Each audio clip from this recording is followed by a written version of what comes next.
Alors voilà, vous allez cliquer sur Créer. C'est l'équivalent de menu fichier nouveau, bien sûr. Alors ici, vous allez choisir de faire un document pour l'impression. Et on va choisir un format lettre vertical. Ça, c'est bien. Ok, le format lettre par rapport à la 4, il est un peu plus large en fait. Il se rapproche plus du carré et ça peut vraiment être intéressant quand vous faites des publications de vous éloigner du format A4 qui a une connotation un peu administration, photocopieuse. Donc si vous regardez les formats pour les magazines par exemple, vous allez voir qu'il n'y a pas de magazine en double A4. C'est des formats un peu plus carrés. Format lettre, c'est pas mal. Donc format lettre vertical. Ok, pour ce qui est du mode colorimétrique, on peut laisser en CMJN pour l'instant. C'est pas un problème.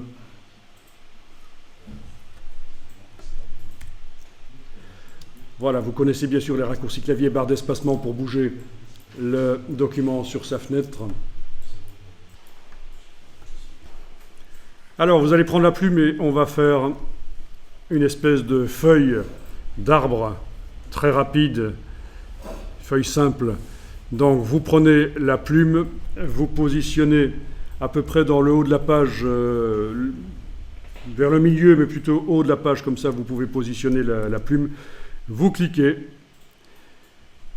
sans bouger la souris, bien sûr, c'est juste un clic.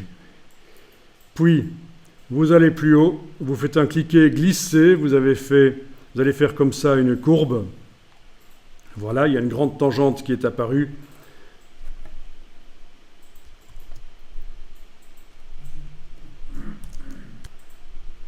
Avec la touche Alt enfoncée, vous cliquez sur le point d'ancrage.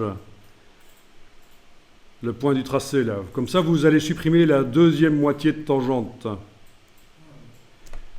Sans la touche Alt enfoncée, vous revenez sur le premier point, vous faites un cliquer glisser et vous avez une forme de feuille qui n'est pas tout à fait symétrique, mais c'est pas grave, ça nous convient parfaitement. Je répète pour ceux qui auraient loupé, je vais supprimer ça avec la flèche noire, je sélectionne touche suppression, je recommence.